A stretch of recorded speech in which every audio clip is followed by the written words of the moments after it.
दोस्तों, पिछले कुछ दिनों से सोशल मीडिया पर एक खबर बहुत जबरदस्त तरीके से वायरल हो रही है। तमाम व्हाट्सएप यूनिवर्सिटी में इस पर भारी वाद विवाद प्रतियोगिता भी हो रही है और व्हाट्सएप अंकल का तो पूछिए हिम्मत, इस पर बड़ी जोरों की चर्चा हो रही है। सोचा आप तक भी ये खबर पहुंचाई जाए कि आखिर ये मामला है क्या। हुआ यूं कि उदयपुर के चर्चित कन्हैया लाल हत्याकांड को लेकर सोशल मीडिया पर दावा किया जा रहा है कि इस मामले के मुख्य आरोपी मोहम्मद रियाज अत्तारी और गौस मोहम्मद को कोर्ट ने जमानत दे दी। दोनों आरोपियों की तस्वीरें और वीडियो शेयर करते हुए लोग कोर्ट के इस कथित फैसले की कड़ी आलोचना भी कर रहे हैं। कन्हैया लाल की इतनी भयंकर निर्मम तरीके से हत्या करने वाले इन दोनों लोगों को बेल कैसे मिल सकती है। वीडियो को शेयर करते हुए एक फेसबुक यूजर लिखते हैं कि ये है देश का कानून। हत्यारों ने वीडियो बनाकर डाली और जिस चाकू से गला काटा वो भी खून में लथपथ हाथों में था। उदयपुर के कन्हैयालाल साहू हत्याकांड के आरोपी को मिली जमानत पुख्ता प्रमाण पेश नहीं कर पाई एनआईए। चलिए एक नजर डालते हैं कि क्या था कन्हैयालाल हत्याकांड मामला। दोस्तों, इस मामले की शुरुआत मई 2022 में हुई थी, जब पूर्व बीजेपी नेता नुपुर शर्मा ने पैगंबर मोहम्मद को लेकर एक विवादित टिप्पणी जारी करी। इसे लेकर न सिर्फ भारत बल्कि दुनिया भर में काफी बवाल मचा, काफी विरोध हुआ। इसके चलते बीजेपी ने नुपुर को निलंबित कर दिया। कुछ दिनों बाद उदयपुर के रहने वाले कन्हैयालाल तेली नाम के एक दर्जी ने सोशल मीडिया पर नुपुर के समर्थन में एक पोस्ट शेयर किया। खबरों के मुताबिक इससे नाराज कुछ लोगों ने कन्हैया के खिलाफ पुलिस में शिकायत दर्ज की। हालांकि कन्हैयालाल का कहना था कि ये पोस्ट उनके बच्चे से गलती से शेयर हो गया था, लेकिन नुपुर का समर्थन करने वाली पोस्ट शेयर करने पर 28 जून को रियाज अत्तारी और गौस मोहम्मद नाम के ये दो कट्टरपंथी निस्सर तन से जुदा का नारा देते हुए कन्हैया की उनकी दुकान पर धारदार हथियार से हत्या कर डाली। इन हत्यारों ने वारदात का वीडियो रिकॉर्ड किया। वारदात को अंजाम देने के थोड़ी ही देर बाद एक दूसरा वीडियो वायरल हुआ, जिसमें दोनों हत्या की बात कबूलते और अपनी एक हरकत पर फख्र करते हुए दिख रहे हैं और इसी से भयंकर आक्रोश भड़का। अब यही वीडियो पोस्ट करते हुए कहा जा रहा है कि इन दोनों को बेल मिल गई है और इस पर सवाल और नाराजगी दोनों प्रतिक्रिया बराबर आ रही है। लेकिन बेबाक राजस्थान ने फैक्ट चेक किया तो पाया कि रियाज अत्तारी और गौस मोहम्मद को जमानत नहीं मिली है। ये दोनों तो वर्तमान में जेल में बंद हैं।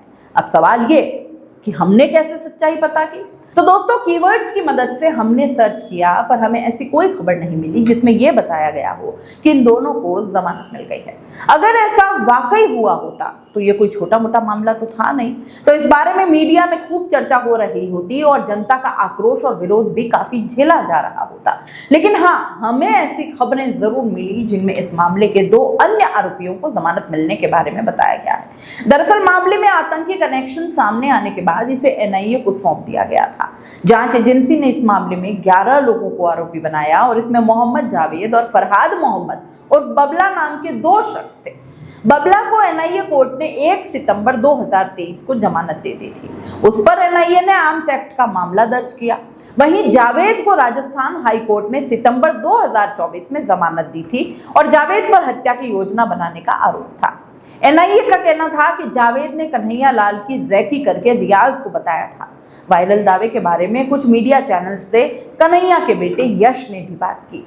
उनका यही कहना था कि रियाज और गौस मोहम्मद को बेल नहीं मिली है, बल्कि यश के मुताबिक भी उनके पिता के केस में अभी तक सिर्फ जावेद और बबला को ही जमानत मिली है। साथ ही यश के वकील विक्रमादित्य उज्जवल ने भी वही कहा जो यश ने कहा। रियाज और गौस अजमेर जेल में बंद है।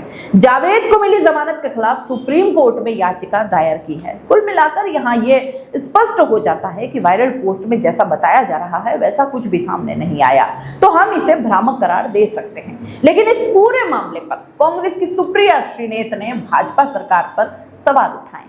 वो लिखती हैं कि सुनने में आ रहा है कि बीजेपी ने कन्हैयालाल जी पर एक पिक्चर बनाई है और राजस्थान सरकार इस पर टैक्स रिलीफ भी देने वाली है। तो उससे पहले जरा ये पढ़िए। आपको उदयपुर में कन्हैयालाल जी की जघन्य हत्या और हत्या करने के बाद दो कुख्यात हत्यारों का लाइव वीडियो याद होगा। कांग्रेस की अशोक गहलोत सरकार ने आरोपियों को कुछ ही घंटों में गिरफ्तार किया और मामला एनआईए को सौंपा था।